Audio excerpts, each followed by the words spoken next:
അതെ, കുറേ നാൾ കൂടിയിട്ടാണ് കേട്ടോ എനിക്കൊരു നല്ല അവക്കാഡോ കിട്ടുന്നത്. ഞാൻ എന്ന് മേടിച്ചാലും ഒന്നുമില്ലേ കേടായിരിക്കും, അല്ലെങ്കിൽ നല്ല കയ്പ്പായിരിക്കും. ഈ അവക്കാഡോ മുറിച്ച് നോക്കിയപ്പോഴേ ഞാൻ ഹാപ്പി ആയിട്ടോ. പിന്നില്ലേ ദേ ഈ സീഡ് എടുക്കുക ഇതുപോലെ കത്തി കൊണ്ടൊരു പൊട്ട് കൊടുത്താൽ മതിയേ. അപ്പം ഞാൻ ഇന്ന് ഉണ്ടാക്കാൻ പോകുന്നത് ഗോക്കോമോളിയാണ്. ഇതൊരു മെക്സിക്കൻ ഡിഷാണ്. പേര് കേട്ട് ഞെട്ടണ്ട, ഇത് വളരെ സിമ്പിളായിട്ട് നമുക്ക് ഉണ്ടാക്കാം കേട്ടോ. അപ്പോൾ അവക്കാഡോ ഒട്ടും വേസ്റ്റ് ആക്കാണ്ട് നമുക്കൊരു ബൗളിലിടാം കേട്ടോ. എന്നിട്ട് കുറച്ച് ഒനിയനും തക്കാളിയും സ്ലൈസ് ചെയ്തതും കുറച്ച് നാരങ്ങാനീരും ഉപ്പും ചേർത്ത് നന്നായിട്ട് മിക്സ് ചെയ്തെടുക്കാം.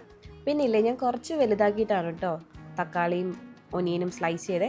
നിങ്ങൾക്ക് വേണമെങ്കിൽ അത് കുറച്ചുകൂടെ ചെറുതാക്കാം. എന്നിട്ട് നമുക്കൊരു ബ്രെഡ് ഇങ്ങനെ ടോസ്റ്റ് ചെയ്തെടുത്തിട്ട് അതിൻ്റെ മേളിൽ ഇത് സ്പ്രെഡ് ചെയ്തിട്ട് കഴിക്കാം കേട്ടോ. നല്ല അടിപൊളിയാണ്. നമുക്ക് ബ്രേക്ക്ഫാസ്റ്റ് ആയിട്ടും സ്നാക്കൊക്കെ ആയിട്ട് കഴിക്കാം കേട്ടോ. അപ്പോൾ അതെ എൻ്റെ ഫ്രണ്ട് ജിസൻ ചേട്ടൻ വന്നിട്ടുണ്ടായിരുന്നു. ജിസൻ ചേട്ടനും നോയും കഴിച്ചിട്ട് അടിപൊളിയാണ് അഭിപ്രായമൊക്കെ പറഞ്ഞിട്ടോ. അപ്പോൾ നിങ്ങളൊന്ന് ട്രൈ ചെയ്ത് നോക്കേ. അപ്പോൾ ഓക്കെ, ബൈ.